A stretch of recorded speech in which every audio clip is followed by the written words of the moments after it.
Assalamualaikum warahmatullahi wabarakatuh. Biar saya kata umat-umat ini saya kata kalian saya kata dicerna lagi istilah kata itu jangan istilah kata bukan istilah kata. Goblok! Sifate. Wesi, wesi apa sih? Ilang nomor dosa kampus kotor.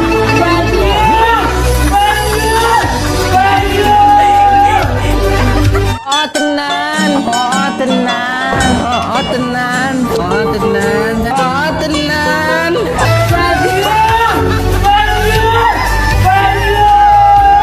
Goblok! Kayak gitu aja sih bisa, ya nggak? Bisa. Gitu doang bisa. Simple. Dikira mereka aja yang bisa. Ini keturunan Mbah Tanjung. Lihat. Wesi ya wesi. Wesi, wesi apa sih? Ilang nomor dosa. Goblok! Anjing.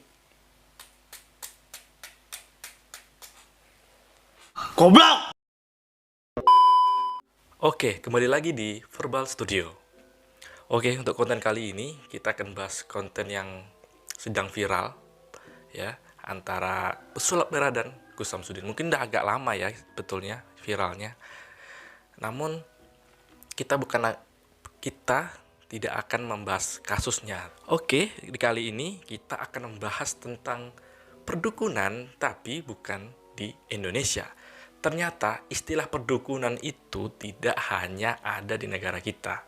Di banyak negara juga ada istilah-istilah perdukunan. Kita akan cari tahu dukun-dukun saingan dari para dukun Indonesia. Inilah dukun internasional. Di istilah Inggris, perdukunan namanya adalah shamanism. Tulisannya seperti ini. Shamanism. Jadi istilah perdukunan di dunia luar itu juga banyak. Beberapa negara di dunia juga memiliki istilah-istilah sendiri tentang dunia praktek perdukunan. Namun dengan artian atau makna yang berbeda ya. Beda dengan Indonesia. Di Indonesia kan istilah perdukunan banyak. Ada dukun beranak, dukun pijat, dan dukun-dukun lainnya. Di negara luar istilah perdukunan pun ada. Dan apakah istilah perdukunan itu dikaitkan dengan hal-hal mistis dan gaib? Mari kita lihat. Oke, kira-kira negara-negara mana saja yang memiliki istilah perdukunan ini dengan praktek perdukunannya? Oke, negara pertama, negara Korea.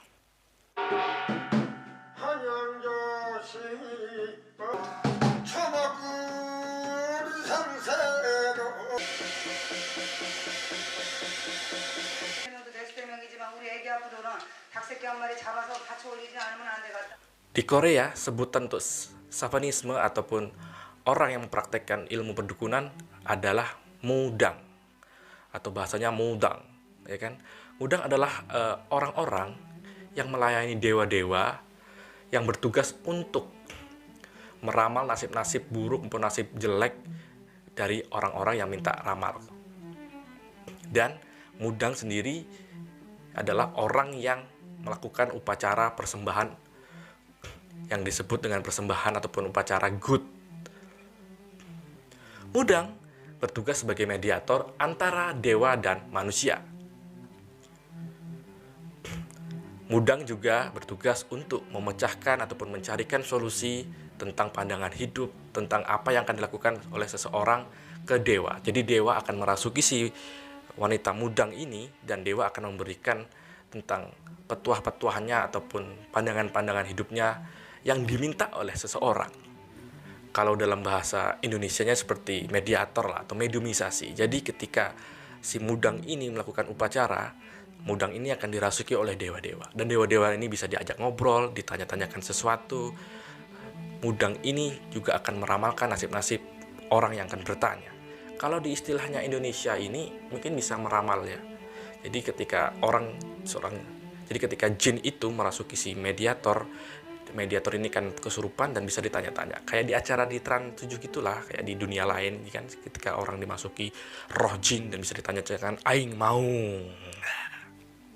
Orang yang dijuluki mudang biasanya adalah seorang wanita. Mudang terdiri dari dua jenis mudang, yaitu mudang gangsamu, yaitu orang yang telah memiliki pengalaman supranatural secara tidak sengaja maupun sengaja mempelajarinya. Sedangkan jalur yang kedua yaitu sesepmu, yaitu orang yang mewariskan profesi ini secara turun-temurun. Jadi kalau ada kakeknya atau neneknya yang menjadi mudang, maka keturunan juga harus jadi mudang. Nah, sampai saat ini di Korea ada beberapa kelompok masyarakat yang masih mempercayai mudang ini.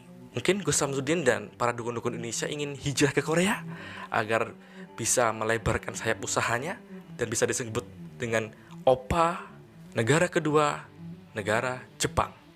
Di Jepang sendiri, shamanisme ataupun perdukunan ini sudah ada sejak lama. Hal ini karena dikaitkan dengan kepercayaan agama mereka, yaitu agama Buddha dan Shinto. Beberapa ritual mereka masih menggunakan sistem shamanisme karena melekat dengan agama mereka yaitu Buddha ataupun Shinto. Di Jepang, istilah dukun itu disebut dengan itako, dan istilah lain ada yang menyebutkan dengan omnyoji. Untuk sebutan itako di Jepang biasanya dilakukan oleh wanita buta. Karena memang penglihatannya sudah tidak bisa melihat, mereka disebut dengan itako. Tugasnya adalah sebagai mediumisasi ataupun mediator untuk memanggil orang-orang yang sudah meninggal ataupun roh-roh orang yang meninggal untuk ditanyai dan dimasukkan ke dalam tubuh si itako ini. Dan mereka bisa berkomunikasi dengan keluarganya ataupun orang yang ingin menanyai tentang orang yang sudah meninggal tersebut. Dan setiap itako memiliki ritual ataupun kepercayaan dewa-dewanya sendiri-sendiri. Biasanya mereka menggunakan peralatan-peralatan atau media untuk membuat ritualnya berjalan, seperti senar dan alat-alat lain untuk memanggil dewanya. Untuk sebutan kedua yaitu onmoji.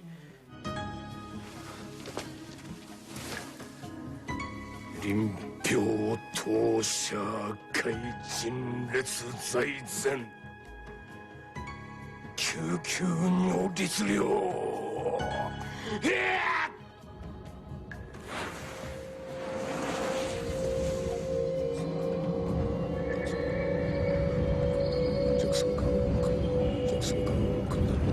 Mereka bisa juga disebut dengan ahli sihir. Jadi, intinya Omnyoji ini adalah orang yang mempelajari ilmu-ilmu mistis ataupun ilmu sihir yang digunakan untuk menolong orang, bahkan untuk menyakiti orang. Orang-orang ini juga orang-orang yang menganut kepercayaan agama tertentu di Jepang. Mereka melakukan ritual untuk mengobati orang secara sihir ataupun mistis. Dan si Omnyoji ini juga biasanya dipanggil orang untuk mengusir roh jahat ataupun hantu istilahnya kalau di Indonesia. Jadi mereka bertugas untuk mengusir roh-roh jahat dan hantu-hantu atau makhluk-makhluk yang ada di Jepang. Yang ketiga adalah negara Thailand. Di Asia Tenggara sendiri selain di Indonesia juga banyak negara-negara Asia Tenggara lain yang mempunyai istilah perdukunan. Agak mirip lah dengan Indonesia.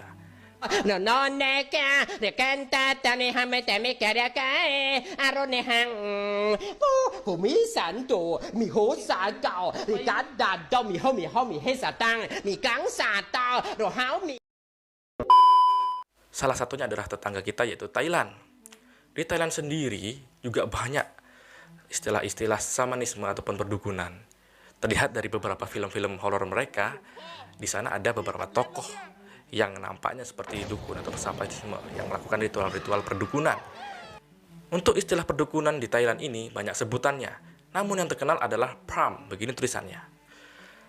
Pram adalah seorang dukun desa ataupun sosok dukun yang bertindak untuk melakukan pengusiran setan ataupun hantu. Mereka dipanggil masyarakat untuk mengusir makhluk-makhluk jahat yang ada di rumah-rumah ataupun ada di tempat-tempat tertentu untuk diusir. Juga mereka bisa memandu acara-acara pernikahan agar acara pernikahan itu diberkati ataupun dihindarkan dari hal-hal yang sifatnya gaib. Selain istilah Pram, di negara Thailand juga banyak istilah-istilah lain. Ada mopi dan sebutan-sebutan lainnya dengan bermacam keahlian yang mereka klaim. Dan belum lama ini ada kasus artis yang tenggelam di suatu sungai di Thailand sana, ya kan? Dan di situ viral. Dan banyak dukun-dukun, ya kan, yang memiliki nama-nama besar ikut menumpang di sana. Apakah mereka menumpang tenar ataukah mereka hanya menumpang ataupun ingin membantu kasus itu? Mereka banyak sekali dukun-dukun yang terkenal di Thailand sana membantu kasus ini agar terpecahkan di mana jasad ataupun mayat artis yang tenggelam ini ditemukan. Setelah di negara Asia Tenggara dan Asia, kita meloncat ke benua Amerika, tepatnya di negara Meksiko.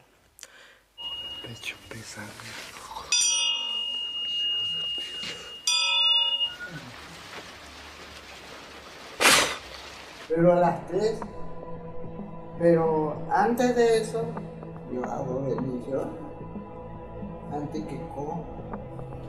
Sí. Meksiko, istilah perdukunan ataupun shamanisme disebut sebagai curandero. Begini tulisannya, yaitu orang yang melakukan penyembuhan dengan cara tradisional dan magic tentunya. Curandero ini dipercaya masyarakat di Meksiko sebagai tabib ataupun dukun yang melakukan ritual-ritual penyembuhan untuk orang-orang yang diklaim memiliki penyakit di luar non-medis. Namun bedanya dengan negara lain, di Meksiko ini curandero melakukan ini dikait-kaitkan dengan agamanya, yaitu agama mayoritasnya yaitu Katolik. Mereka menggunakan air suci ataupun foto-foto atau gambar-gambar dari santo mereka.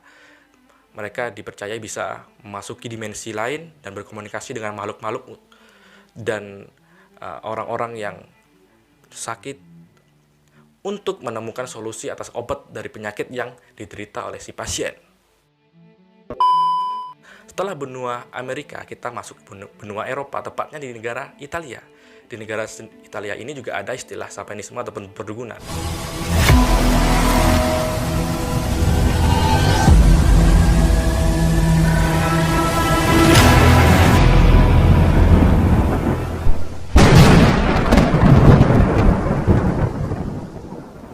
La maschera, diciamo così, qualcuno che possiede il libro del male, che ha la possibilità di fare la voce del gatto nel nascondersi dietro i cespugli per spaventare ragazzotti come me.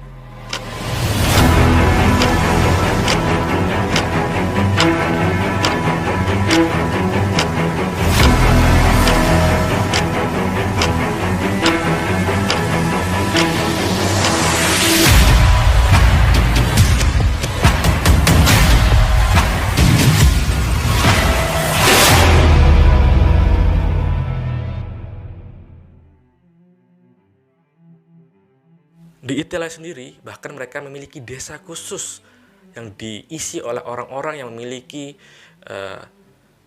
kemampuan shamanisme ini ataupun dukun ini, yaitu desanya yang disebut dengan desa Paroldo. Di desa ini merupakan tempat tinggal dari para dukun-dukun di sana. Mereka juga diyakini memiliki kekuasaan atau kekuatan untuk penyembuhan dari penyakit-penyakit yang non-medis. Mereka dijuluki Mase dan digambarkan sebagai penyihir putih. Mase sendiri dipanggil dengan penyihir putih ini biasanya dipanggil untuk menyembuhkan orang-orang yang sakit, yang memiliki kekuatan-kekuatan sihir ataupun kekuatan-kekuatan magic. Namun Mase ini sulit diwawancarai ataupun diteliti karena mereka sifatnya tertutup dan tidak mau berbicara banyak. Nah, setelah dari benua Eropa, kita pindah ke benua Afrika, ya tepatnya di negara Afrika Selatan.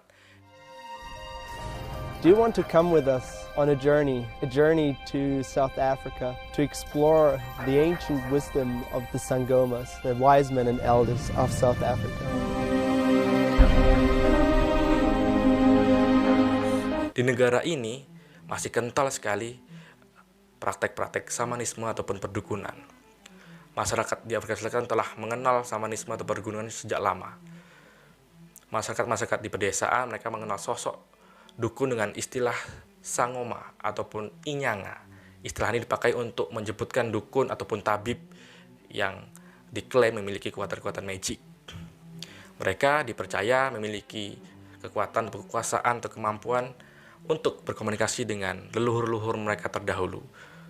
Kalau kita melihat film-film di Afrika, ya kan, contohnya film komedi seperti Mr. Bones, ya kan, itu contohnya seperti itu. Mereka memiliki ritual-ritual, ya kan, untuk membaca ataupun mengetahui ataupun meramal sesuatu dari seseorang. Antara istilah Sangongama dan Inyanga, mereka memiliki ritual ataupun upacara yang berbeda di antara Sangongama dan Inyanga. Mereka memiliki budaya, kebiasaan yang berbeda-beda. Bahkan ketika Afrika Selatan menjadi tuan rumah di Piala Dunia, mereka juga santer terdengar berita bahwa negara mereka menggunakan dukun untuk memenangkan negaranya di pertandingan-pertandingan sepak bola di Piala Dunia waktu itu. Apakah ini benar? Nah, itulah beberapa negara yang memiliki istilah dukun atau masih mempercayai dengan istilah perdukunan ataupun shamanisme. Nah, jika kalian mempunyai informasi-informasi tentang perdukunan juga di dunia, kalian boleh share informasi tersebut di bawah. Jika ada kesalahan informasi ataupun data yang saya sampaikan, kalian juga bisa komen untuk mengkritik dan memberi masukan di kolom komentar. Oke, sampai di sini dulu materi kita tentang perdukunan. Kita sambung lagi ke materi-materi lain. Jika kalian tertarik dengan materi-materi ataupun konten-konten kami seperti ini, kalian bisa bantu kami dengan cara like, komen, serta share dan subscribe channel kami. Sampai ketemu di materi dan konten-konten lainnya. Terima kasih, bye-bye.